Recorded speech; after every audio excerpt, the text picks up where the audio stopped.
बच्चों के लिए घर से बाहर और शायद घर से भी ज्यादा सुरक्षित कोई जगह है तो वो है स्कूल। स्कूल वक्त पर बच्चा पहुंचे, माता पिता की सारी दिनचर्या उसी पर केंद्रित होती है, सारे कार्यक्रम उसी के मुताबिक तय होते हैं। लेकिन अगर उसी स्कूल में बच्चे की जान चली जाए तो क्या कहेंगे? यकीनन ये ऐसी खबर है जो किसी को भी हैरान और परेशान कर सकती है। ये ऐसी खबर है जो आपको डरा भी सकती है, तो साथ ही ये सोचने पर मजबूर भी कि हमारे आसपास के माहौल के प्रति हमें जागरूक रहने की कितनी ज्यादा जरूरत है।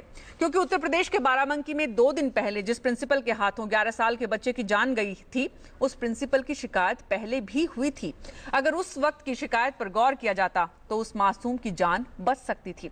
आखिर क्यों सबसे महफूज हाथों में ही बच्चे दम तोड़ रहे हैं, ये बड़ा सवाल है और इसी पर विस्तार से हम चर्चा करेंगे हमारे खास मेहमानों के साथ। मनोवैज्ञानिक डॉक्टर निशा खन्ना, शिक्षाविद तनवीर एजाज, लखनऊ से शिक्षाविद और चाइल्ड लाइन की संयोजक डॉक्टर अंशुमाली शर्मा, यूपी के पूर्व डीजीपी विक्रम सिंह जी और रामजस प्राइमरी स्कूल के प्रिंसिपल स्नेह मेहता, आप सभी हमारे साथ जुड़ चुके हैं। आप सभी का बहुत बहुत स्वागत है। चर्चा को शुरू करें उससे पहले आपको बताते हैं कि दरअसल घटना मंगलवार की है और बाराबंकी जिले की है, उत्तर प्रदेश की, जहां रहिलामऊ गांव के चौधरी द्वारिका प्रसाद स्कूल के प्रिंसिपल ललित वर्मा ने पेन चोरी के शक में 2 छात्रों की पिटाई की।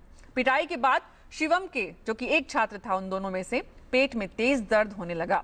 जब वह घर पहुंचा तो उसकी हालत बिगड़ गई और वो खून की उल्टियां करने लगा। परिजन आनन फानन में उसे अस्पताल लेकर गए, मगर रास्ते में ही इस बच्चे की मौत हो गई, जिसकी तस्वीरें आपने देख रही हैं अपने स्क्रीन पर। वहीं सुधीर नाम का एक दूसरा छात्र भी था जिसकी पिटाई भी की गई, लेकिन वो अभी डरा हुआ और सहमा हुआ है, हालांकि उसकी जान बच गई है। परिजनों की तहरीर पर पुलिस ने आरोपी प्रिंसिपल के खिलाफ केस दर्ज कर लिया है और उसे आज गिरफ्तार किया गया है। हालांकि पोस्टमार्टम के बाद ही छात्र के मौत की वजह सामने आएगी, मगर माना यह जा रहा है कि पिटाई से इंटरनल ब्लीडिंग होने से छात्र की मौत हुई है। गौरतलब ये भी है, जैसा कि हमने पहले बताया, कि प्रिंसिपल पर पहले भी बच्चों की छोटी छोटी बातों पर पिटाई के आरोप लगते रहे हैं, मगर स्कूल प्रशासन ने उनके खिलाफ कोई कार्रवाई नहीं की।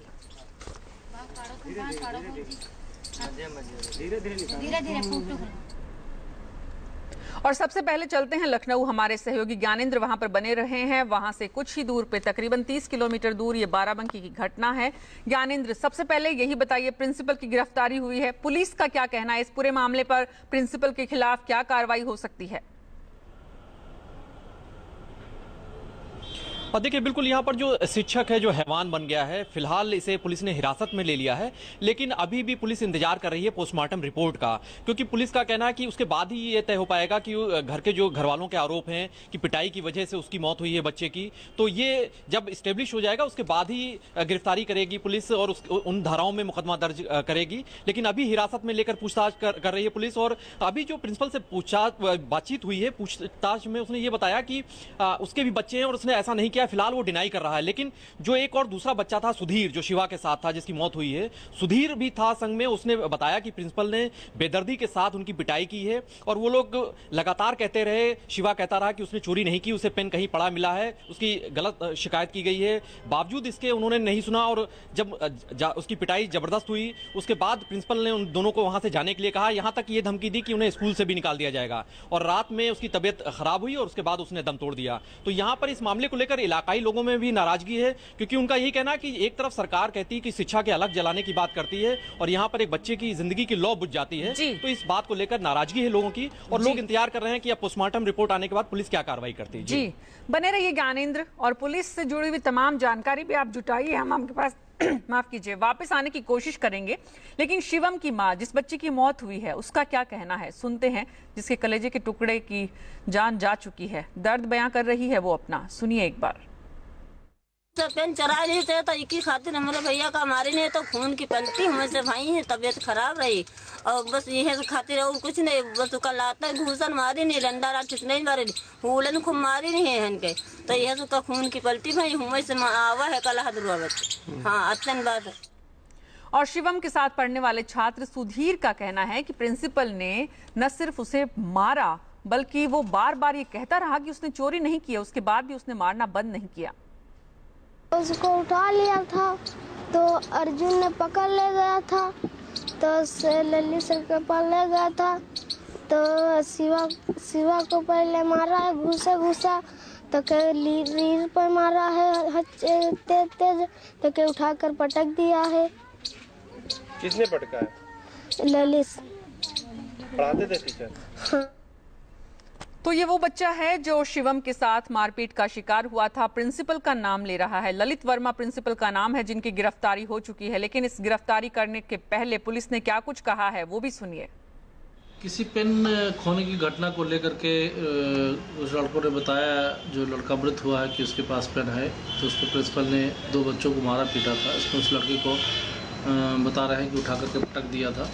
तो पेन उसके पास से मिली थी और बच्चा घर आया और घर में उसकी रात में मृत्यु हो गई। इस संदर्भ में उसके परिजनों ने एक तहरीर दी है। इस तहरीर पे अभियोग पंजीकृत कर लिया गया है और जिस प्रिंसिपल ने इसकी बच्चे की पिटाई की थी, जिससे उसको मृत्यु हुई है, उसको गिरफ्तार भी कर लिया गया है।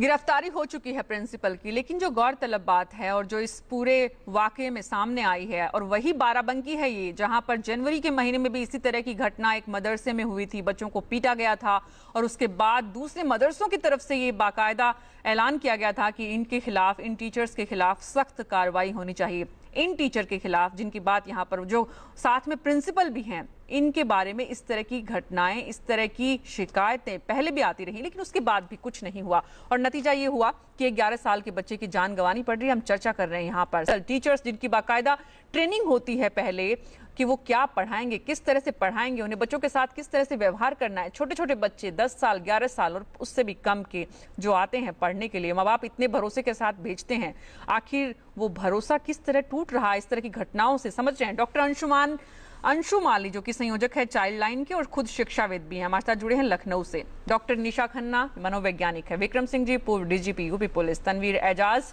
शिक्षाविद, associate professor. Sneh Mehta, principal, Ramjas primary school. Sneha, सबसे पहले मैं आपके पास ही आऊंगी क्योंकि आप प्राइमरी स्कूल से जुड़ी हुई है और ये मामला भी प्राइमरी स्कूल का है। सबसे पहले यही बताइए, ये पूरा मामला निश्चित रूप से बहुत दुर्भाग्यजनक, लेकिन इस प्रिंसिपल के खिलाफ क्या कार्रवाई कानूनी रूप से होनी चाहिए, हो सकती है अभी के मुताबिक? मीना जी, सबसे पहले तो मैं ये कहना चाहूँगी कि जो स्कूल होता है वो एक बाग की तरह होता है और बच्चे उसमें फूल हैं और हम उसमें माली की तरह काम करते हैं जी। जब सबको ये पता चल जाए कि हमारा बच्चा एक सेफ हैंड्स में गया है तो पेरेंट्स को इस बात की बहुत निश्चिंता हो जाती है कि उन्हें किसी तरीके से भी ये मुश्किल लगे कि हमारा बच्चा कहाँ पे है और क्यों है, किस हालात में है। सबसे पहले हम प्राइमरी स्कूल में ये चीज़ को निश्चित कर लेते हैं जब हम पेरेंट्स के साथ इंटरेक्ट करते हैं, बच्चे के साथ इंटरेक्ट करते हैं, कि जब वो बच्चा स्कूल में आए सबसे पहले उसको स्कूल से लगाव होने की कोशिश की जाती है ताकि वो स्कूल के माहौल को समझे और अपने आप को, अपना घर भी भूल जाए और टीचर के पीछे चला जाए। ये छोटी छोटी घटनाएं जैसे आज इस वाक्य में हुई हैं, उसमें ये सब बातें बचपन में होती हैं, इससे हमें घबराना नहीं चाहिए, लेकिन इसके लिए बहुत से तरीके होते हैं जिससे हम बच्चों को सीधे लाइन पे लेके आ सकते हैं जी। जहाँ पे प्रिंसिपल साहब ने जो भी किया है, ये या तो उनको बहुत ज़्यादा किसी वजह से परेशानी चल रही होगी, अदरवाइज नॉर्मल हालातों में कोई भी प्रिंसिपल ऐसे एक्ट नहीं करता।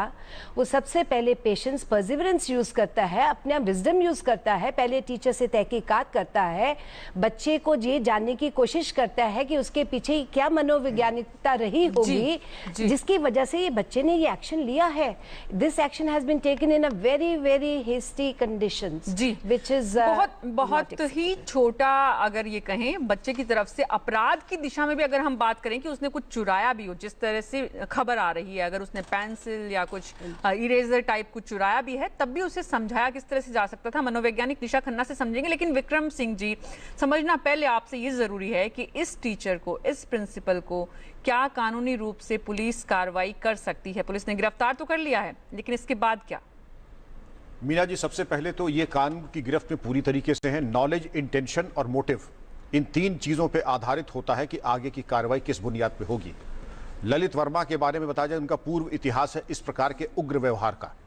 गुरुर्देवो भव की जगह दैत्यो भव, इस प्रकार की अपेक्षा समाज की नहीं है कि शिक्षकों से ऐसी हो और उनके द्वारा उस परिमाण में, बल्कि अगर हम नियम से चलें, उनको बच्चों को छूना भी अपराध है और उनके द्वारा इस प्रकार से बच्चों को प्रताड़ित करना न केवल दंडनीय है, आपत्तिजनक है, बल्कि इसे कठोर वैधानिक कार्रवाई की जानी चाहिए। आपने ये कहा था कठोर वैधानिक कार्रवाई की जानी चाहिए, लेकिन कार्रवाई क्या हो सकती है अभी के कानूनों के मुताबिक, अभी भी आईपीसी की धाराओं के मुताबिक, वो मैं आपसे समझूंगी विक्रम सिंह जी। उससे पहले मेरे साथ बाराबंकी से शिक्षा अधिकारी पीएन सिंह साहब जुड़ गए हैं। स्वागत है पीएन सिंह साहब आपका फोकस न्यूज पर। सबसे पहले यही बताइए, आपको घटना की जानकारी कब लगी थी और आपने क्या एक्शन लिया? घटना की जानकारी मुझे कल प्राप्त हुई थी मैम, और क्या नाम, मैंने उनके परिजनों से भी संपर्क किया है। ये बहुत ही अत्यंत दुखद घटना है। किसी भी अध्यापक द्वारा इस तरह के कार्य व्यवहार को किसी भी दशा में क्षम्य नहीं किया जा सकता है। उसके अध्यापक के खिलाफ FIR हो चुकी है। आज उस बच्चे का पोस्टमार्टम भी हुआ है। अभी पोस्टमार्टम रिपोर्ट तो हमें प्राप्त नहीं हुई है, लेकिन अब कुछ सूत्रों से पता लगा है कि अगर उस बच्चे का स्वर्गवास जो है किसी अन्य कारण से हुआ है।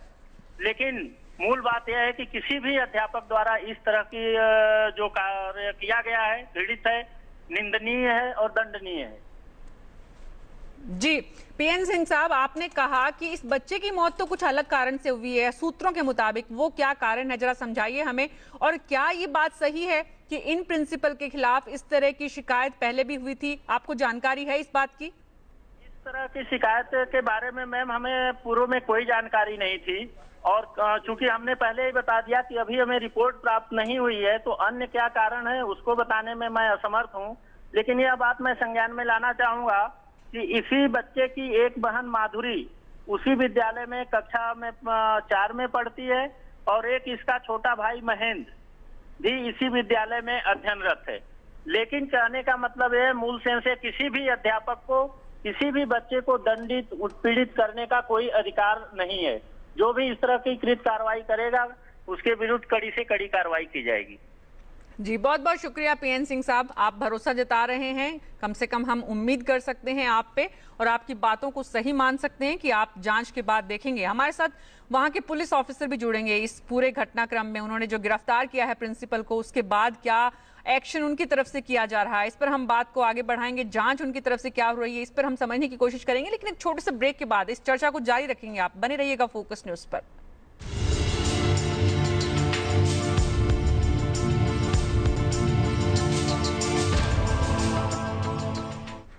एक बार फिर से स्वागत है आपका फोकस न्यूज पर। चर्चा कर रहे हैं हम बाराबंकी में एक बच्चे की मौत पर, जिसको स्कूल के प्रिंसिपल ने इस तरह से मारा कि उसे खून की उल्टियां हुई, और उसके बाद पिछले 2 दिनों से इस पर बवाल मचा हुआ है। हालांकि देश में बड़ी खबरें हैं, और उन बड़ी खबरों के बीच में हम चर्चा इसलिए कर रहे हैं क्योंकि इन्हीं बच्चों पर देश का भविष्य टिका हुआ है। और दरअसल ये बच्चे टीचर्स से आज की तारीख में डरने क्यों लगे हैं, ये एक सवाल है जिसको जवाब जानने की कोशिश की हमने। और 2010 में NCPCR ने भी एक सर्वे किया था। 99% बच्चों ने माना कि सजा मिलने की जो बात है उसकी वजह से उन्हें डर लगता है। 81% बच्चों ने माना कि डांट की जो शिकायत है उसकी वजह से इस तरह की चीजें आती है। 75% बच्चों को छड़ी से मार पड़ती है, और 69% बच्चों के गाल पर थप्पड़ मारे गए हैं।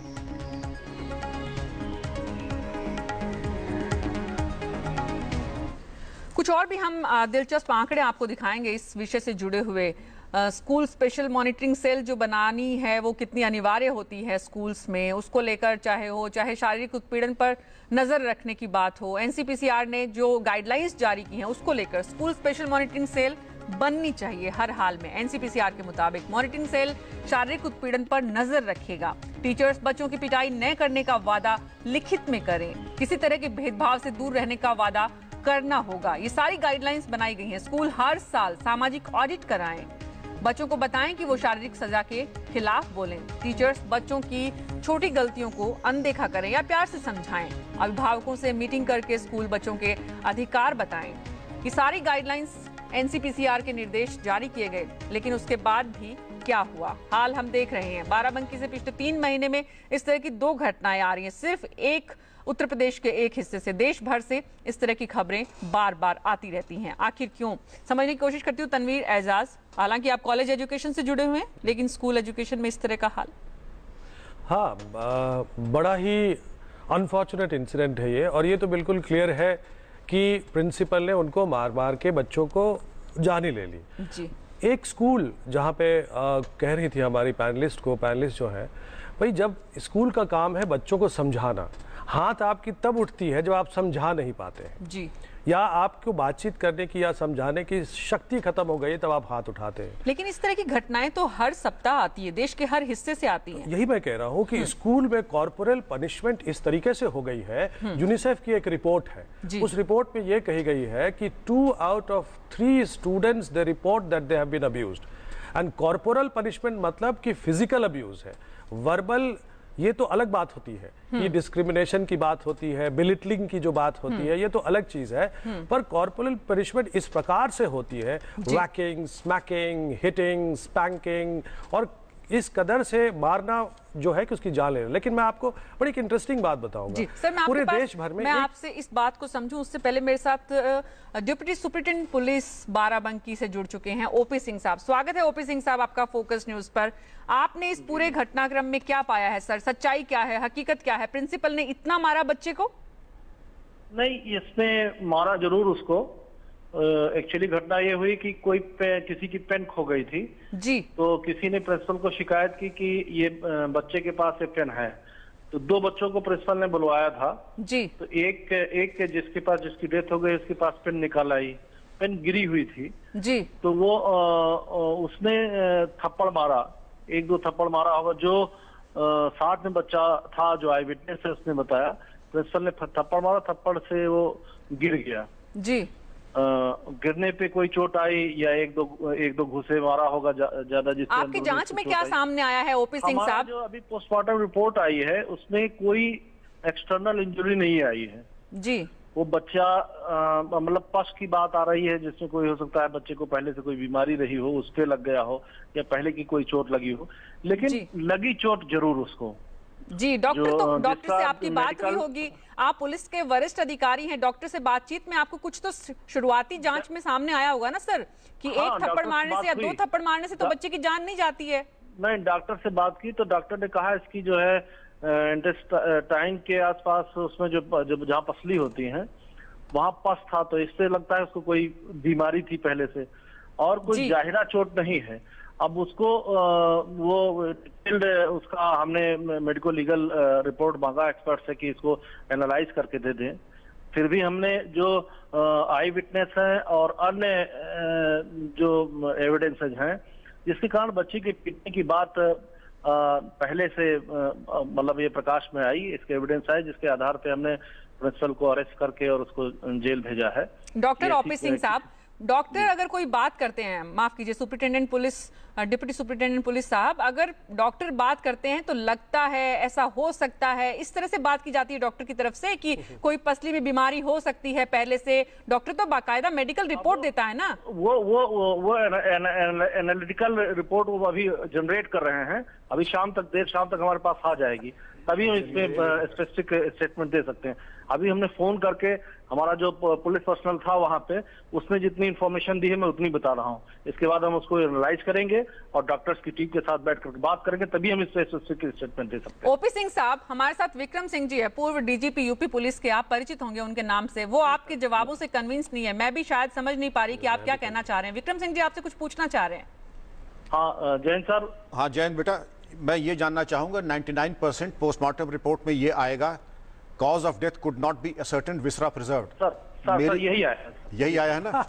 मेरी एडवाइस ये होगी बेटा कि आप जरा डॉक्टर से ये इंसाइसिवली पूछ ले अंदरूनी स्प्लीन, लिवर, ऐसी आंतरिक बीमारी क्या थी जिसके परिणाम स्वरूप इस बच्चे की मृत्यु हुई। इसमें अभी मैं ट्राई कर रहा हूँ, अभी डॉक्टर से मेरी बात नहीं हो पाई, बहुत सारे पोस्टमार्टम थे तो उन्होंने कहा जब मैं पूरा कंप्लीट करके फिर अभी बात करूंगा, तो बात करेंगे तो अभी पूरी चीज क्लियर हो जाएगी सर। नहीं, बहुत बढ़िया। डॉक्टर ओपी सिंह साहब, ये भी बताइए कि डॉक्टर से आपकी बातचीत हुई, वहां पर स्कूल प्रबंधन से आपकी बातचीत हुई होगी, उस बच्चे से भी हुई जिसकी दूसरे की पिटाई हुई, उसने बताया होगा कि पहले भी इस तरह की शिकायत इनके खिलाफ आती रही है? पहले कोई शिकायत की बात नहीं बताई, ना कोई दूसरा इंस्टेंस हमारे सामने आया है। एक्चुअली ये चैरिटेबल स्कूल है जहाँ पे बच्चों की फीस भी नहीं दी जाती है, उनको ड्रेस और किट्स भी अवेलेबल कराई जाती हैं और बहुत ही देहात में ये स्कूल है, तो ये एक बहुत ही अच्छा स्कूल है। अब ये घटना, इससे पहले इस स्कूल की कोई भी शिकायत नहीं आई, ना किसी ने हम लोगों को कंप्लेंट की वहां पे जो अभी तक छानबीन की गई। जी। ना ओपी सिंह साहब, ओपी सिंह साहब, माफी चाहती हूँ, लेकिन ये पोस्टमार्टम कितना इंपॉर्टेंट है ये तो आप भी जानते हैं ना। और दूसरी बात, जितनी संजीदगी इस केस में आपकी तरफ से, आपकी बॉडी, आपकी भाषा में आनी चाहिए, कम से कम मुझे आपसे बात करके महसूस नहीं हो रही है। और आपने कैसे मान लिया कि रेपुटेड स्कूल है जब प्रिंसिपल इस तरह से बात कर रहा है? यानी कि जिस तरह की खबरें वहां से आ रही हैं बाराबंकी से चारों तरफ से कि क्योंकि स्कूल किसी बड़े आदमी का है, बचाने की कोशिश हो रही है, किसी को नहीं बचाने की कोशिश की जा रही। सुजमी, प्रिंसिपल को जैसे ही पता चला तुरंत अरेस्ट कर लिया गया और जो प्रारंभिक साक्ष्य हैं उसी के आधार पर प्रिंसिपल को जेल भेजा गया है। बाकी इन्वेस्टिगेशन का विषय है, उसकी इन्वेस्टिगेशन हम लोग कर रहे हैं और भी अगर कोई ऐसे इंस्टेंसेज और कोई एविडेंस मिलेगा तो उसमें बहुत सख्त से सख्त कार्रवाई की जाएगी। जी, उम्मीद करते हैं जो आप कह रहे हैं, लेकिन साथ ही आपने स्कूल को तो कम से कम सर्टिफिकेट दे ही दिया है ओपी सिंह साहब की स्कूल बहुत अच्छी थी। अच्छी स्कूल के प्रिंसिपल ने जो कुछ किया वो कैसे हुआ, ये आपकी जांच में आने वाले दिनों में साफ होगा। बहरहाल बहुत बहुत शुक्रिया, बने रहिए आप सभी हमारे साथ इस चर्चा को आगे बढ़ाएंगे, लेकिन एक छोटे से ब्रेक के बाद, इस वक्त ब्रेक के बाद भी इस चर्चा का सिलसिला फोकस न्यूज पर जारी रहेगा। आप बने रहिए।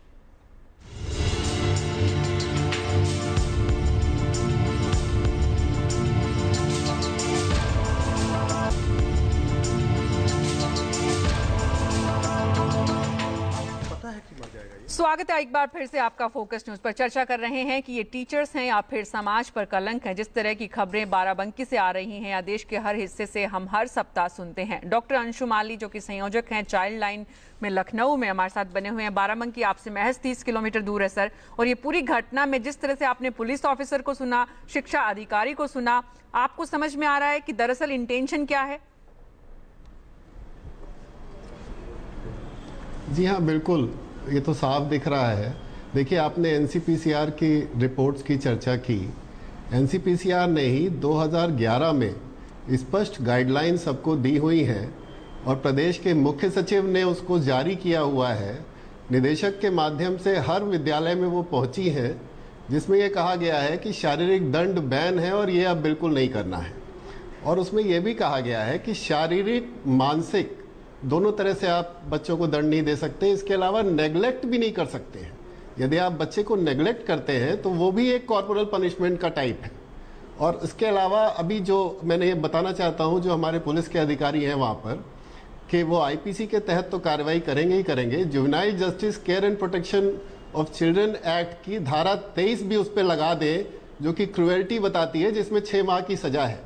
जब बच्चे को शारीरिक, मानसिक या नेग्लेक्ट इस तरह की कोई बात बच्चे के साथ की जाती है तो उसको क्रूएल्टी माना गया है जुवेनाइल जस्टिस एक्ट में। और वो धारा अगर उन्होंने अभी तक नहीं लगाई है तो मेरा निवेदन है कि कृपा कर वो धारा भी उसमें लगा दें। और पोस्टमार्टम अगर कायदे से हुआ, जैसा विक्रम सिंह जी बता रहे थे, तो कॉज तो एसर्टेंट हो ही जाएगा। कौन से ऑर्गन में प्रॉब्लम थी? यदि किसी ऑर्गन में प्रॉब्लम थी तो पहले उस बच्चे को कोई फिजिकल सिम्टम्स भी दिखते होंगे।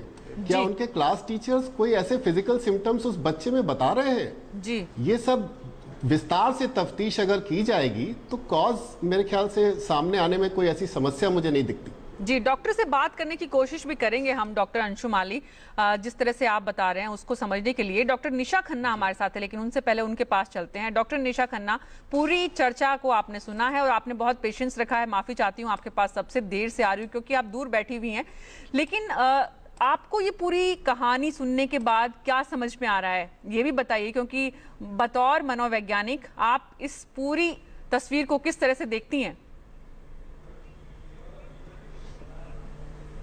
देखिए, सबसे पहले बहुत अच्छा है, मैं बहुत बाद में बोल रही हूँ क्योंकि मैंने सबके व्यूज सुने हैं। मैं भी शायद मैं बहुत सारे लोगों के व्यूज से एग्री भी करती हूँ और डिसएग्री भी करती हूँ। मनोवैज्ञानिक के तौर पर मैं जो क्लिनिक में बेसिकली केसेस देखती हूँ वो एडल्ट्स के देखती हूँ, पेरेंट चाइल्ड इंटरेक्शन देख रही हूँ, फैमिलीज देखती हूँ। मैं कहीं ना कहीं इस पूरे चर्चा के दौरान एक चीज़ बोलना चाहूँगी, कहीं ना कहीं हम नेगेटिव पनिशमेंट को एक नेगेटिविटी के तौर पर पेश कर रहे हैं इस पूरे चैनल में। मैं एक चीज़ कहूँगी, देखिए, नेगेटिव रीइंफोर्समेंट भी उतनी ही ज़रूरी है जितनी कि पॉजिटिव रीइंफोर्समेंट। सबने बताया बच्चों के लिए क्या करना चाहिए। मैं बिल्कुल गलत मानती हूँ जो प्रिंसिपल का बिहेवियर है अग्रेशन में आकर उन्होंने अगर फिजिकली टॉर्चर किया है वो बिल्कुल ही गलत है। इसमें कोई दो राय नहीं है कि क्यों किया, किस वजह से किया। अगर बच्चे ने चोरी भी की थी, देखिए रही बात जैसे उन्होंने बोला, बच्चे ने बोला मैंने चोरी नहीं की है, तो ये कोई बड़ा भी हो वो चोरी करके भी ऐसा बोलता है कि मैंने चोरी नहीं की है। समटाइम्स मुझे नहीं पता ये बच्चे के साथ रिपीटेड पैटर्न हुआ है कि नहीं हुआ है। कई बार ऐसा होता है कि पुलिस भी जब चोर को पीटती है और रिपीटेड पैटर्न होता है तो हम बोलते हैं कि वो सज़ा कड़ी होनी चाहिए। अब ये अग्रेशन जो प्रिंसिपल का है वो बच्चे के ऊपर निकल रहा है, वो एक अग्रेसिव बिहेवियर कहीं उनकी पर्सनल प्रॉब्लम की वजह से है या वो कहीं ना कहीं उनको लगता है वो मार से बच्चों को सुधार सकते हैं जी। ये सोच एक कहीं ना कहीं रिप्रेजेंट करती है। कई बार हम सोचते हैं कि किसी के बिहेवियर में बदलाव मार कर लाया जा सकता है, बल्कि ऐसा नहीं है। अगर एक इंसान के बिहेवियर में, हाँ बच्चे एक कच्चे घड़े की तरह होते हैं, उन्हें जिस रूप में डाला जाए डलते हैं, बट कहीं ना कहीं मुझे लगता है अगर ये पूरा रिप्रेजेंटेशन हम पूरे एपिसोड में ये देंगे कि मार नहीं ज़रूरी है तो मैं इस बात से डिसएग्री करती हूँ। क्योंकि कई बार जैसे आपने बताया कि 65% 75% स्लैप करना बुरी बात है। कम से कम इन चीज़ों का भी बताना चाहिए किन चीज़ों पर स्लैप की जाती है। अगर टीचर कहीं थप्पड़ मार रहा है बच्चे को, मुझे ये नहीं लगता कि अगर कभी कभार किसी को थप्पड़ मार दिया जाए तो बच्चा को माँ बाप भी तो थप्पड़ मारते हैं, और अगर कहीं बच्चों को थप्पड़ नहीं मारता लगता है तो बच्चे सोचते हैं लाइफ में सब कुछ पॉजिटिव होना चाहिए, लाइफ में किसी चीज में इंकार नहीं होता, हर चीज प्यार से करनी चाहिए, पर प्रैक्टिकल लाइफ में ऐसा नहीं होता जी। लेकिन क्या प्रैक्टिकल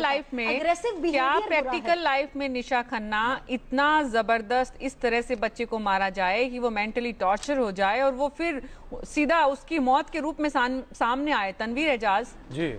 नहीं, मैं तो ये कहता हूँ कि बच्चों को मारना ही नहीं चाहिए जी। आप चूंकि बड़े हैं, पावरफुल हैं, देखिए मैं इस मसले को इस ढंग से देख रहा हूँ कि ये वो कह रही है अग्रेशन है, मैं अग्रेशन नहीं कह रहा हूँ, मैं कह रहा हूँ कि ये बिल्कुल वेंजेंस है। वेंजेंस को उन्होंने अपनी विचारधारा बना दिया है और वो एक अपनी शक्ति का प्रदर्शन कर रहे हैं कि मैं पावरफुल हूँ, इस छोटे से इलाके में मैं पावरफुल व्यक्ति हूँ। देखिए आपने टीचर रखा है और प्रिंसिपल रखा है, तो टीचर आपने अपना ये प्रोग्राम रखा है, लेकिन there is a difference between teacher and principal. Principal administrator है और कहीं ना कहीं उनमें ये भावना आ जाती है कि मैं सबसे शक्तिशाली व्यक्ति हूँ इस छोटे से यूनिट का, और वेंजेंस के तौर पे उन्होंने अपनी शक्ति का इस्तेमाल किया। अच्छा, स्कूल जैसी ये कह रही है, स्कूल कोई जो है वो एक जेल नहीं है, इट्स नॉट अ प्रिजन जहां पे हम रिफॉर्म का, ये एक ऐसी जगह है जहां पे बच्चों को बिल्कुल आजादी विदाउट फियर विथ डिग्निटी जो है अपने एक्सप्रेशंस को बाहर लाने की जरूरत है। खुली उड़ान भरे। लेकिन आप यहाँ देखिए किस माहौल में, तो ये जो है आप, मैं एक बात कहना चाहता हूँ, एक राघवन कमेटी की रिपोर्ट आई थी रैगिंग को लेकर के, उसमें स्कूल के बारे में भी कहा गया है और वो पहले शुरू में ही कहा गया है, चूंकि मैं उसका पार्ट रहा हूँ, तो थर्ड जो पार्ट है उसमें यही कहा गया है कि कॉर्पोरल पनिशमेंट जो है उसको बैन कर देना चाहिए, चूंकि ये जो है पावर, जो एग्जिस्टिंग पावर स्ट्रक्चर है मजबूत और कमजोर, इसको रिप्रोड्यूस करता है, इससे जो है रैगिंग फैलती है। अब जो मजबूत है वो हमेशा देखें कि ये तो अच्छी बात है मारना। अच्छा, वो ये कह रहे थे कि पिताजी भी मारते हैं घर में, तो देखिए घर एक अलग चीज है और ये एजुकेशनल संस्था अलग चीज है। जो घर में होता है वो एजुकेशनल संस्था में नहीं होना चाहिए। एजुकेशन में हम ऐसी बातें करते हैं जहां बच्चा जो है वो इस प्रकार से सीखे और अपना फुलेस्ट पोटेंशियल को डेवलप करके बाहर आए, चाहे वो लड़की हो या लड़का हो। आपने एक और बड़ी हैरान जनक बात यह है कि जो कॉर्पोरल पनिशमेंट है वो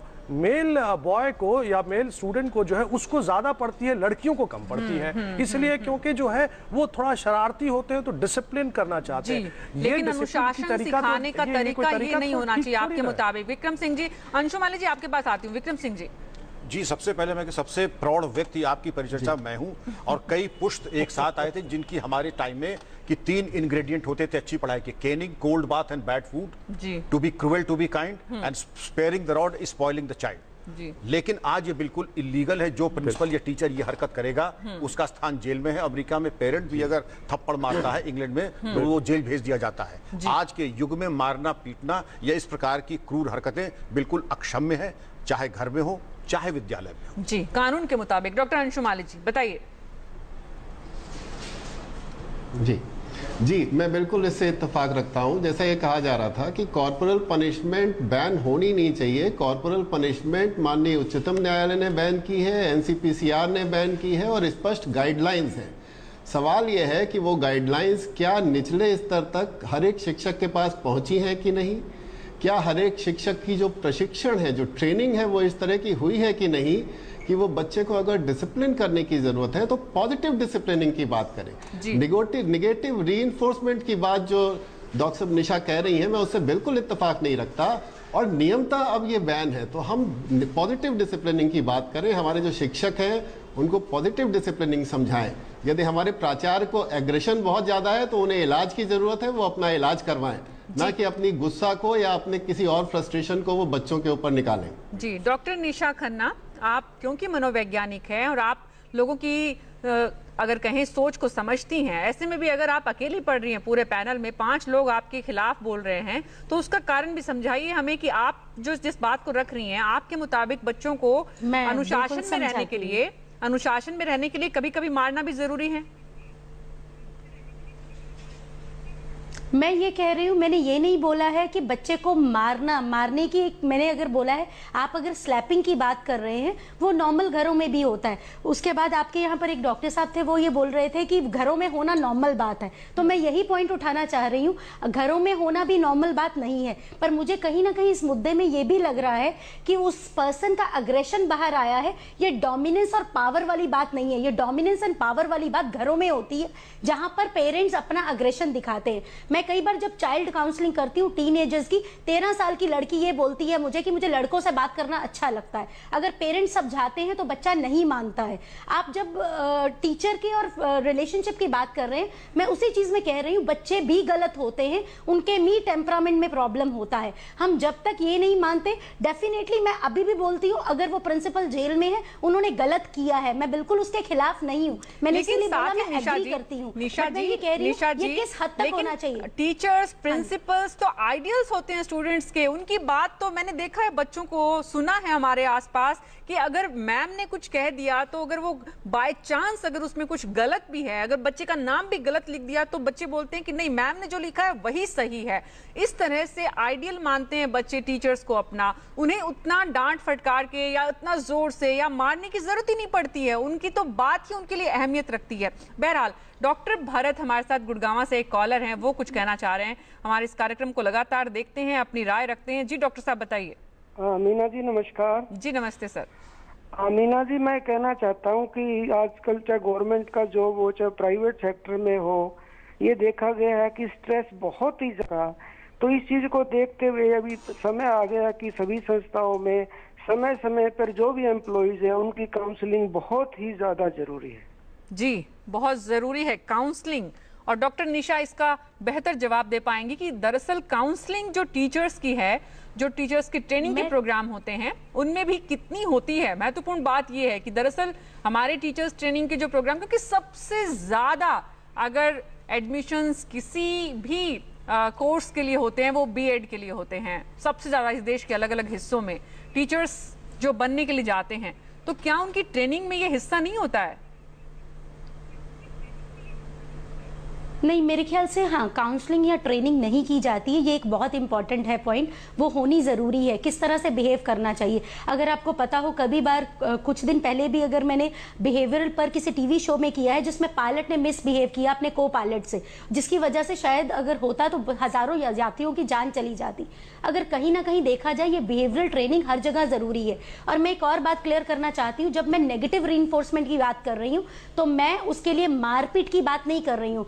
नेगेटिव रीइंफोर्समेंट का मतलब डांट भी नेगेटिव रीइंफोर्समेंट में आता है। अगर आप किसी भी बिहेवियर में बच्चे ये बोल दें कि टीचर डांटेगी नहीं, मैं उस बात के खिलाफ बोल रही हूँ। और रही बात आप एक स्लैप को, ये जरूरी नहीं है कि एक फुटरोलर से मारना जो है वो टीचर ने बहुत बुरी तरह मारा। मैं again I am sorry to say, मैं इस बात से कन्विंस नहीं हूँ, क्योंकि कहीं ना कहीं मीडिया में बहुत सारी चीजें हाईलाइट होती हैं, एक छोटी सी मुद्दे को राई का पहाड़ बनाकर प्रेजेंट किया जाता है, ये हम सब लोग जानते हैं। इस केस में हो सकता है मरने का रीजन जो है वो बच्चे का कोई और प्रॉब्लम भी हो, फिजिकल डिजीज भी हो, अगर होगा वो पोस्टमार्टम की रिपोर्ट में आ जाएगा। मैं उस प्रिंसिपल के अग्रेशन को गलत बोल रही हूँ, मैं इस फेवर में नहीं हूँ। अगर उन्होंने गलती की है उसकी सजा मिलनी जरूरी है, बट कहीं ना कहीं ये चीज माननी भी जरूरी है, क्योंकि आपकी जो रिपोर्ट्स थी डाटा में कि डांट लगाना भी गलत है, सुनते रहे हैं अभी तक फेवर में नहीं। डॉक्टर निशा, हम तो ये सुनते रहे हैं कि मीडिया जो है वो संवेदनशील और गंभीर विषयों को जगह नहीं देता, इसलिए हमने इस मुद्दे को 1 घंटे का वक्त दिया कि बच्चे जो देश का भविष्य है, बच्चे जिनको लेकर माँ बाप सबसे ज्यादा चिंतित रहते हैं, बच्चे जिनको स्कूल भेजकर माँ बाप सबसे ज्यादा सुरक्षित महसूस करते हैं, उस वक्त वो सबसे ज्यादा रिलीफ होते हैं, अपने सारे काम निपटाते हैं कि चलिए बच्चा सुरक्षित जगह में, उनसे भी ज्यादा सुरक्षित हाथों में बच्चा है। ऐसे में अगर बच्चा स्कूल से वापस आता है, खून की उल्टियां होती हैं, और आप क्या कहना चाह रही हैं कि हम उस विषय पे बात नहीं करें? मैं आपके पास वापस आऊंगी। सुदीप साहू गाजियाबाद से एक कॉलर है मेरे साथ, वो कुछ कहना चाह रहे हैं। जी सुदीप जी बताइए। मेरा ये कहना है कि क्या प्रिंसिपल साहब या कोई भी टीचर जो स्कूल में बच्चों को मारते हैं, वो अपने बच्चों को इस प्रकार से मार सकते हैं जिस प्रकार से किसी गैर के बच्चे को मारा इन्होंने? दूसरी चीज, आप एक बात को ध्यान कर लें, जितने भी ये प्राइवेट स्कूल चल रहे हैं, इनके जो मालिक होते हैं आप देखेंगे वो डाउटफुल किस्म के लोग होंगे, और जो टीचर होते हैं उनका कोई मनोवैज्ञानिक विश्लेषण नहीं होता, ना ही वो मनोविज्ञान को समझने वाले व्यक्ति होते हैं। वो क्या होता है, जबरदस्ती के बनाए हुए टीचर हैं। क्यों कि इस वक्त बेरोजगारी का आलम है और हर आदमी कहता है टीचर बन जाओ, फिर ट्यूशन पढ़ाते रहेंगे, अच्छी कमाई होती रहेगी। तो मनोवैज्ञानिक से उनका कोई मतलब नहीं। सुदीप बहुत बहुत शुक्रिया, आपने बहुत महत्वपूर्ण पहलू की तरफ इशारा किया है। विक्रम सिंह जी, ये सच है, इस देश में शिक्षक वो बनते हैं जो मेडिकल में, इंजीनियरिंग में, MBA में या बाकी प्रोफेशनल कोर्सेज में CA CS नहीं कर पाते हैं, तो वो आखिर में जाके टीचर बनने का रास्ता, विकल्प चुनते हैं। और वो जो टीचर्स हैं, सुदीप के मुताबिक वो कुछ फ्रस्ट्रेटेड लोग होते हैं। इस बात में कहीं ना कहीं सच्चाई है जो इस तरह की खबरों में निकल कर आती है। माफ कीजिए, आपके साथ आऊंगी तनवीर साहब। मुझे इस बात जी, लेकिन विक्रम सिंह जी, अब चूंकि अब मैं शिक्षा जगत से जुड़ा हुआ हूं, मुझे कहने में कोई संदेह नहीं है, कहीं न कहीं लोग आक्षेप पुलिस पे ज्यादा लगाते हैं, लेकिन जो कुंठा का स्तर पुलिस पे था, लगभग उतना ही, अगर उससे ज्यादा नहीं तो उतना ही कुंठा का स्तर शिक्षा जगत में भी है। क्या कारण है, ये विचारणीय है। एक बात आपने तो बड़ी उदारता से कहा कि थप्पड़ मारना, कान उमेटना, डांटना, और एक चीज यहाँ बड़े प्रसिद्ध शिक्षाविद और मनीषी डॉक्टर अंशुमाली शर्मा जी बैठे, इनसे ये पूछिए कि क्या कक्षा में मुर्गा बनाने की प्रक्रिया अगर आप देखें वो लगभग लड़कों के स्कूल में 100% मिलेगी आपको। जी जी, आपके पास वापस आऊंगी अंशुमाली साहब, लेकिन एक छोटा सा ब्रेक लेना पड़ रहा है मुझे यहाँ पर। ब्रेक के बाद भी ये चर्चा जारी रहेगी, आप बने रहिएगा फोकस न्यूज पर, आपके सुझाव भी हम शामिल करेंगे।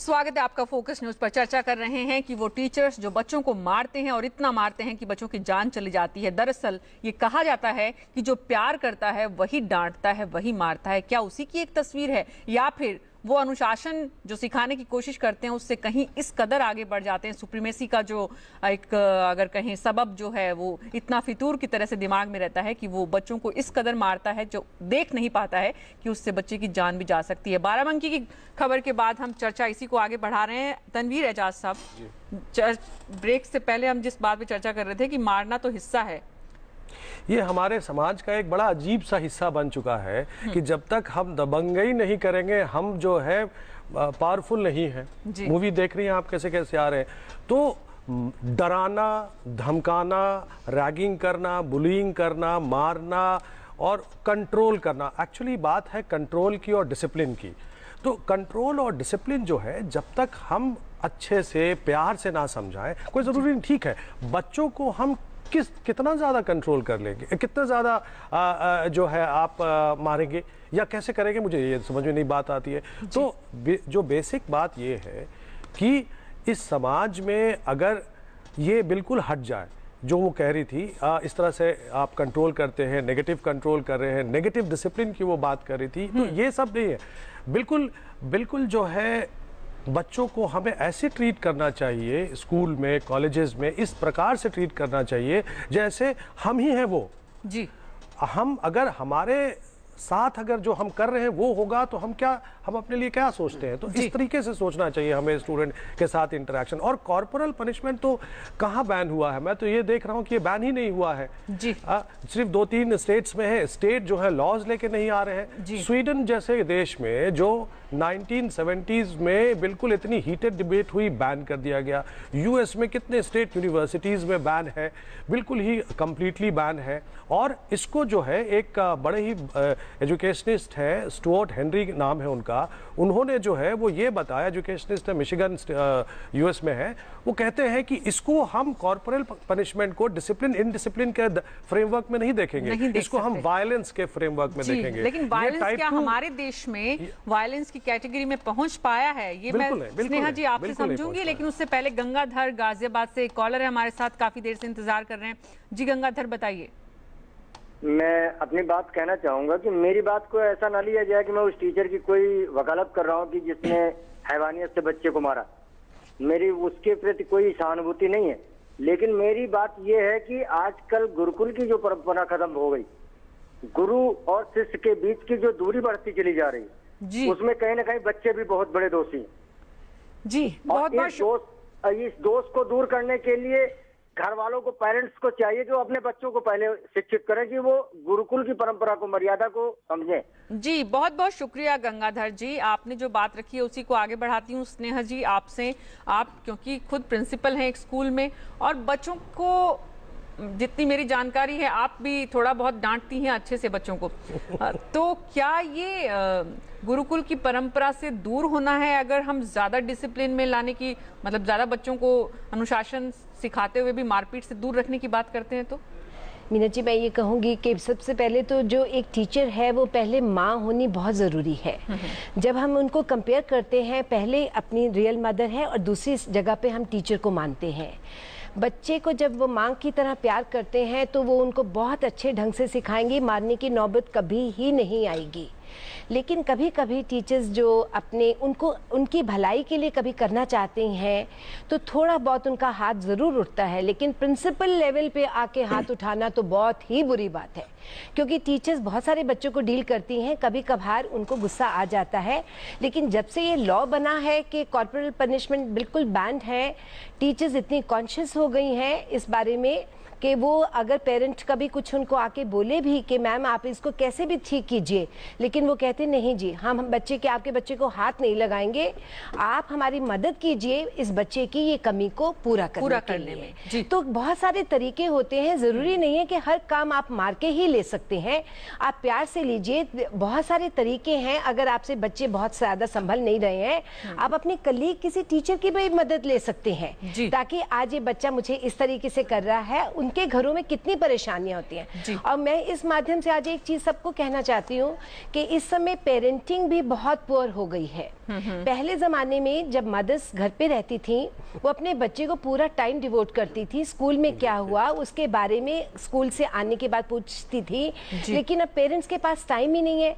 More than the teachers I find के पेरेंट्स की काउंसलिंग बहुत जरूरी हो गई है, और मैं अपने स्कूल में इस रोल को बहुत अच्छे से अदा करती हूँ। जहाँ पे कोई प्रॉब्लम आती है सबसे पहले मैं पेरेंट को बुला के उनको समझाने की कोशिश करती हूँ, ताकि हमें बच्चों को मारने की, हाथ उठाने की और ऐसी कोई नौबत ही ना आए। हम लोग बच्चों के लिए इतने अच्छे से ध्यान रखते हैं कि वो कहीं एक्सीडेंटल भी उनका कुछ ना हो तो मारने की बहुत बहुत दूर की बात है। तो ये तो एक डर कानून की वजह से आया है, लेकिन कानून ये भी कह रहा है कि ये वायलेंस की कैटेगरी में आता है। ऐसे में डॉक्टर अंशु माली, क्योंकि आप चाइल्ड लाइन वहां पर चलाते हैं, तो एक तो ये कि ये जो पूरा किस्सा बाराबंकी का जो सामने आया है, इसमें क्या आप देखते हैं कि पुलिस और शिक्षा अधिकारी को जिस तरह से आपने सुना है उसके बाद वाकई में ये वायलेंस की कैटेगरी में मानते हुए इनकी सजा होगी? पहली बात। और दूसरी बात, जो चाइल्ड लाइन आप चलाते हैं उसमें आपके पास किस तरह के फोन आते हैं बच्चों से जुड़े हुए, बच्चों के पेरेंट्स के?